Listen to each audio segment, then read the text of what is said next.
The Olympics, where the world comes together every 4 years to watch who will be crowned the fastest human on Earth. Now we're all impressed by the Olympians, but the one thing that make it more impressive is if there's just a regular person running beside them to put it in perspective. And today I'm gonna be that person. As a recreational runner, I'm going to try and train like the best of the best runners on our planet to see what it's like if a regular person trains like an Olympic runner.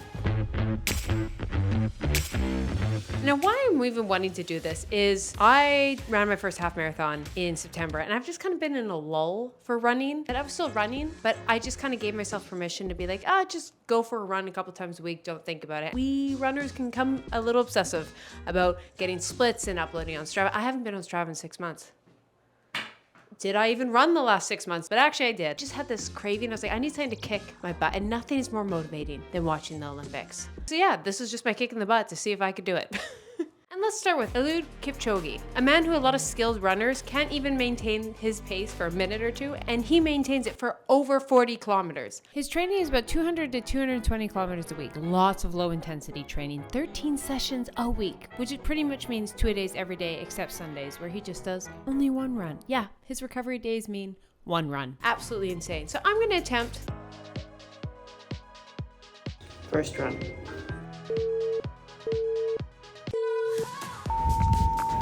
So obviously I'm not going to be running the same distance as him, but we're just going on an easy run, a Keltie easy run, a little shorter.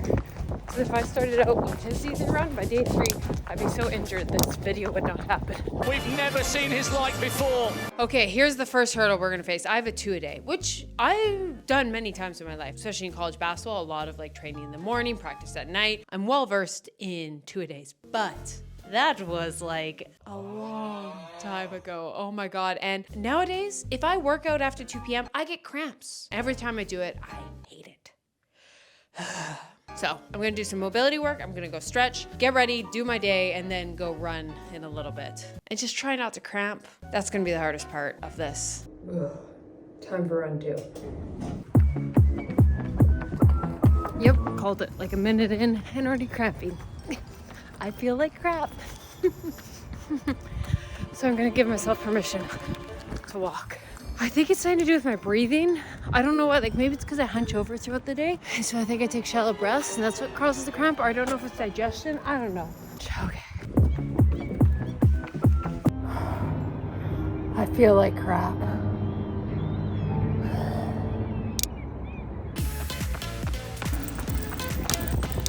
Day 3 and we have 2 easy runs. Something I hate about running every day is someone who did a 400-day run streak. And maybe it's because I did that, like I'm remembering this.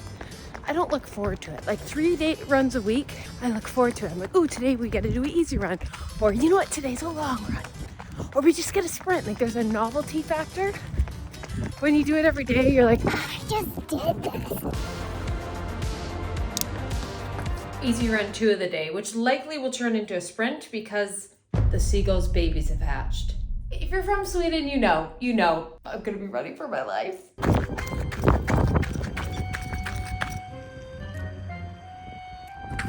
See one of the seagulls. There's some babies around. I'm so scared to get attacked. I shouldn't have ran this way. Oh my God, oh my God, oh my God, oh my God.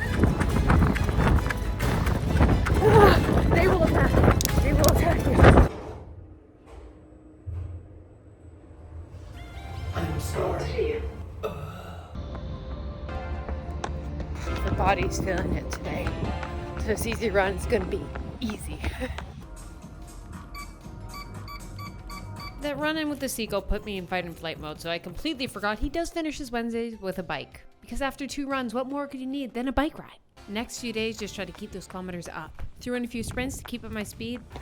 I can hear the birds over there. Threw in some walks so I could get in the kilometers and just ran. Now, the biggest thing I'm noticing him compared to a lot of the other people's programs we're going to get into is just like the lack of precision. It really comes down to just kilometers after kilometers after kilometers. And I'm always torn. Sometimes I'm like, I have to have the most scientific, perfect routine, dialed in, every second counts. And other times I'm like, just run a lot with good form and make sure to recover. And it really seems to be a lot of running, a lot of recovering, a lot of running. And Maybe, do we overthink things? I don't know. After Sweden, I had to spend a couple days in France, and pretty much I just ran. I just ran and walked a lot. I got kilometers in. I wasn't precise. It was just every day I'm out running and a lot of walking, I won't lie. Watch out. That was a fellow runner. Runners in France do the runner hello. To get the kilometers in to his extent, I had to walk a lot because I'm just not there, but I did my best. It's the day after 35,000 steps, and there's a blister in the back of my heel. And it was quite amazing. I recommend running through Paris. I cannot wait for the Olympics to just see like the marathon, them running by the Eiffel Tower. Like that is going to be so iconic. Minus the swimmers have to swim in the shitty river. That I'm worried about them and E. coli. I'm sending them best wishes. Next runner. Now, before we do the current fastest woman and man on earth, I figured we might as well go back in time a little and see, can we learn from the world's fastest man to ever do it, Usain Bolt. Before the Simone Biles era, there was the Michael Phelps and Usain Bolt, and what a time that was. What a time that was. If you've been watching Netflix's Sprint, this name will be familiar to you, Glenn Mills. And I saw this fascinating Twitter, or do we call it X, thread by Josh Gessner, and I have to try this. To summarize his tweet, Glenn Mills taught Bolt a technique that made him the fastest man of all time. Here's the technique. The law of reverse effort. The more effort you put in, the less reward you get. You can see it in Bolt's mechanics. Pretty much he was noticing that Bolt was tight. I think of that when I think of sprinting. You think tight, powerful, push, like going hard out as you can. Now, we'll examine the one famous Bolt run where he celebrated before the end. The interesting fact about that is even though he was celebrating at the end, he didn't slow down. And it goes to that, it's that flow state. This is counterintuitive to me. This is why I want to try it. It's like he loosened him up. Loose so much that he could get his full potential. And that's why reverse mechanics. And I know that. It's kind of like sometimes you think strong, powerful, so you tighten up, but you don't have that range of motion. You don't have that fluidity. And I've never thought about that for running. So right now I'm just going to test this. Once again, I don't have a sprinting coach. I'm kind of just winging it, but I'm just going to go my old basketball form running. I'm just going to run. I'm not going to think too much about it. And then I'm going to reassess and attempt Glenn Mills. And I'm going to do a side-by-side and we can see which is faster. I just realized I have not warmed up. I was just going to raw dog a sprint. You know, you never want to be that washed up athlete. Like, back in my day, I was fast. Yeah, that's me. I'm washed up. It is interesting though, the difference between being fast in sports and just being fast like a track star. Now I'm trying to think loosey-goosey. Loosey-goosey. Loosey-goosey. And yeah, I'm not saying this is proper sprinting form. We're just playing around, trying to improve it. This is what we're working on. Loose. No, not powerful. Loose. Loose. If you know my musician videos I've been documenting, that doesn't come natural. Flow. I'm trying to not be so rigid in my sports. Okay, let's go. So I felt way slower in that. I think I gotta keep working on, but it'd be interesting if I wasn't. I've learned that as like just getting in that flow state. It's such a funny thing once you nail it in sports. So I'm trying to get back to that. Because I think we think of sprinting as like moving your feet as fast as possible. But when you really break down these sprinters, it is fascinating to see. It's almost like these powerful explosions forwards. Like it's like this flow and push. Like it's so skillful versus like I think even when I was younger and playing sports I just thought like move your feet as fast as possible, and that's what we thought sprinting was. It's really these long, powerful, fluidic sprints, which I like. There's nothing cooler than seeing like a slow-mo of a 100-meter sprinter. It's just I'm not quite there yet, but we'll keep practicing. Oh, I'm so scared to look at my sprinting form. It's probably so bad now. Now it is the second last day of this challenge, but before I get to the track, we gotta fuel up. Now, if you guys have been following me for any amount of times, you know we have our carbs in our stomach, we got caffeine, protein, some fats, you know, a wide variety, but also, very important, electrolytes. So, I have a pack of electrolytes every single day, especially if I'm working out. Honestly, if I have an intense workout, I'll have 2. I'm not too exact. Sometimes I'll drink it right before, sometimes I'll drink it during. And the reason electrolytes are so important, especially things like sodium and potassium, is they are the driving force behind energy production in our cells, nerves, and muscles. And of course, you guys know, drinking fluids, especially if you're working out. Hydration doesn't just mean fluids, it also means getting enough electrolytes. So that is why I love Element, because of its science-based ratio of electrolytes, 1,000 milligrams sodium, 200 milligrams of potassium, and 60 milligrams of magnesium. I know women specifically have been drilled down our throats of like, fear salt, it's gonna make you bloat, but it's such a vital thing for our muscles and recovery and energy. It can help with muscle fog. If you're someone who is trying to give up caffeine, you kind of have that slump in the middle of the day, just try having some electrolytes in the middle of the day and see if maybe that can aid with that energy and see if it works. And of course, who it's gonna work for? Professional athletes, people that are at the Olympics, because people in the NFL, NBA, NHL, US Olympic weightlifting team, like so many Olympic athletes use Element, and that's why I love promoting it to you, because it's good enough for athletes getting drug tested at the Olympics who have to optimize every single second of their life. And so it can be good enough for you. So even if we can't go to the Olympics, we can drink our electrolytes as if we were. And if you want to get your hands on Element, of course, I got a code for you guys. If you go to drinkelements.com/Keltie, you will get their sample pack free with their purchase. That's a great way to try all 8 flavors, or share with a salty friend. Once again, that's drinkelement.com/Keltie. Thank you, Element, for sponsoring this video. Today we're at the track to do some 100-meter training. So I gotta train like the woman who's favored to win the 100-meter, Sea-Carri Richardson. Now, the Jamaicans could definitely take it from her. And when you're watching this, it's already been run, so insert who won. Julian Alfred wins the Olympic gold in 10:72. But as of now, she's favored. And if you watch sprint, like she's just a little firecracker. Who says you can't be sexy on the track? So we're gonna do her training right now. I should note, I don't know exactly. I didn't call her up and be like, hey, Sea-Carri, what you doing today? It was a compilation of watching all of her training footage I could find online and like mapping out something I could imagine her doing. She starts with the warm-up. She can be seen doing clamshells, A-skips, high knees, and straight leg skips. Glad it's so wet. It rained yesterday. And we were slipping. My race for this is going to be the fact that they're predicting rain in about an hour and a half, so I have to complete this entire workout in an hour and a half, or else I'm going to damage my camera. Oh, my knee. Full confession, I've done most of these warm-ups in basketball and volleyball. This one I've never done, so bear with me.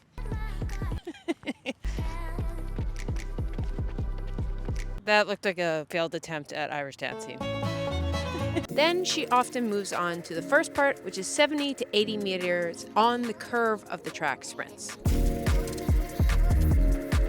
Full confession, running on the track without spikes when it rained yesterday is frightening. Well, not running, sprinting. So yeah, these not recommend for wet tracks.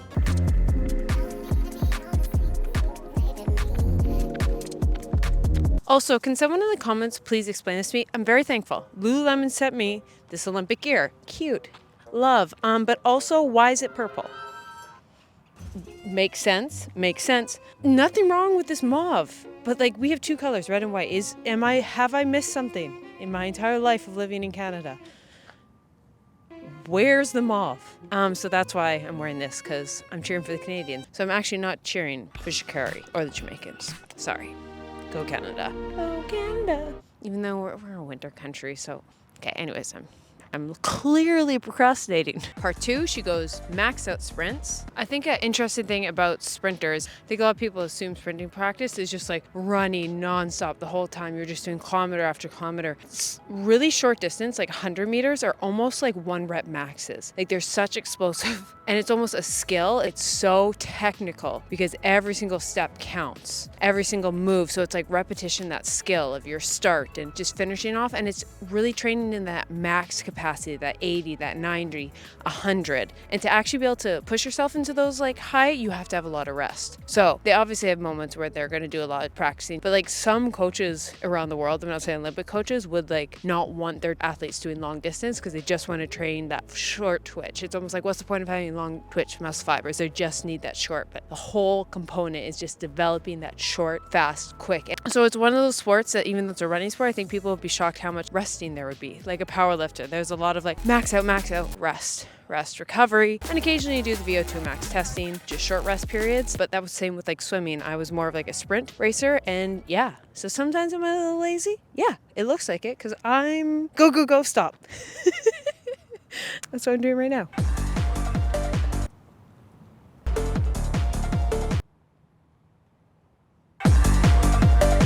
So in my backpack, we got my lunch, my water bottle, a pair of shoes, and all my camera gear. And we're gonna use this to do weighted sprints. You know how I have like the cheap person's gel and 8 candy? This is my cheap person's running parachute.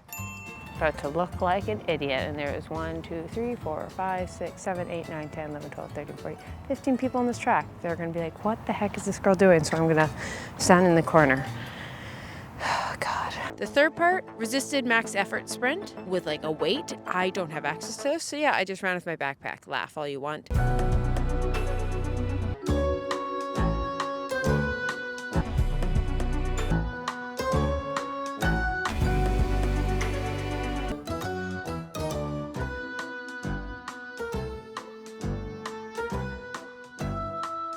Honestly, life hack, if you have social anxiety, start a YouTube channel and film yourself doing humiliating things in public, and you will dig all the shame out of you.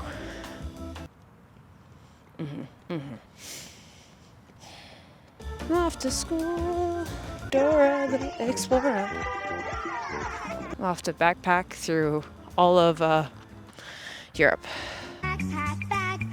Now we're gonna start some starting blocks. Now you'll notice no blocks, so I'll just have to do my feet just off my toes. But I'm excited to try this. It's gonna be slippery, it's gonna be rough, but we're just gonna practice a bit. I think I'm excited because, not to be that person back in my day, but I was a competitive swimmer for 10 years. So like a starting line, oh, that feeling that like there is no satisfaction more than if you've done any kind of race sport where you're at a starting line, that 3, 2, 1, bing. Oh, that is why I watch the Olympics. That sound, that adrenaline, like it just instantly is just like, it's in my soul. And now I'm washed up, and so I'm just at a random park somewhere in Vancouver. I'm just gonna practice some starts. And then she finishes off with her starts. All I got from all the videos I watched is your hips have to be the highest. So we're gonna try this. So you're almost falling, I think. Runners, former track stars in the bottom, please comment.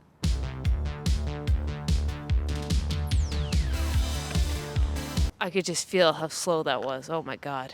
Take 2.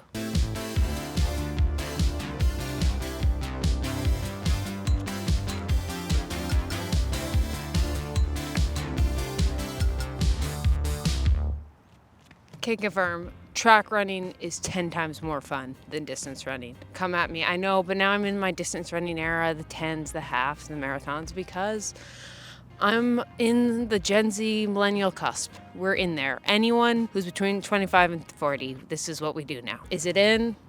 Or we all have quarter life crises, I don't know. But moral story, this is so fun. This is how I like to train. This is how I like to run. I should do this more often. I'm not saying it was pretty. It's just like, if there's something about it. It feels athletic, it feels powerful, and it's just a fun way to get in some sprinting. But that being said, it seems only fitting that I do a race. I've been doing all this, so I signed up for a 10K with my best friend, and we're gonna run that on Sunday. Oh, I should mention though, now leading into race day, I have to have some rest days, a deload. Now, every single training program isn't gonna be the exact same every single day. A lot of athletes have different cycles in their season. They will have ones where they're really overreaching, really pushing their body. It's usually pretty far away, several months from actual competition. This is where they grow. This is where they get fast. This is where they get stronger. And the closer you get to competition, you start cycling. There's a lot of things like deload weeks. So it's so calculated for the most part, especially nowadays when we have so much science. I'm behind it with deload, so it's very common that the last push, a couple weeks out, they're gonna do max out, have a deload week so they can recover. And then when you come back, like, you know, there's always that little, you're working out at the gym, you take some time off, you come back, those couple days you're rusty, but then after those couple days, you're like, wow, I'm the strongest I've ever been. That's because you're giving your body time to recover, but also get back into it. Because the day after you come back, not easy. So it's very likely a lot of these people deloaded a few weeks ago. They came ahead of time, got over the jet lag, practice, and get a lot more skill. Back into that skill. This is where you tweak those little fine-tuned things where it's your start and all that, and you really get that dialed in. And that typically is, every single athlete's going to be different, how they train and their philosophies. Like, there's some people where they just get out and run as much as possible. Some people it's rest, recovery. It really depends nowadays. But just, I thought it'd be interesting to point out that, like, yeah, this could have been one of her workouts, but every day it's very routine in the terms of a season. And I think all athletes feel this, like you have your warm up, you have this part of your practice, you have this part of your practice. And in September, you do this, in October, but it's kind of always tweaking depending on competition. And especially when it's something like the Olympics, where I'm sure their whole year has been dedicated to this one 10-second span, an entire year to 10 seconds. Crazy, an entire lifetime to 10 seconds when you think about it. It seemed only fitting for the Olympics that I'd finish off with running my own race. So I'm off to run Vancouver's 10-kilometer Pride race. I think that's the name of it. Either way, it's gonna be colorful, it's gonna be fun. Let's go. Let's go. Full confession, I kind of just raw dogged this 10K. I didn't plan my nutrition or anything, and I definitely had to hit the toilets halfway through. So that's why pre-race nutrition is important, kids.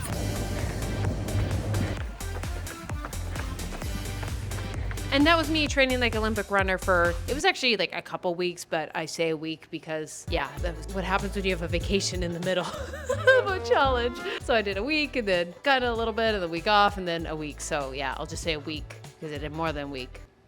But I could only do so many athletes in this time. There's obviously so many other amazing, talented runners out there, which gets me thinking, running's in. I'm a runner. I'm not a competitive runner, but it is really fun to train like a competitive runner. Dora the Explorer.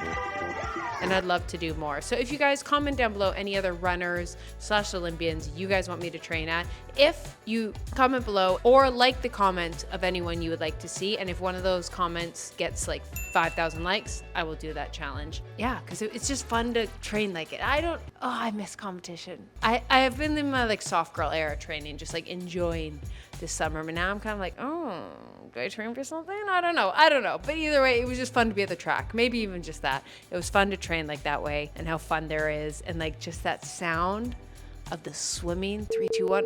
Oh, I miss it so much. Comment down below who you guys like to see race next. And most importantly, have a great day. Go pet dog. Love you guys. Bye.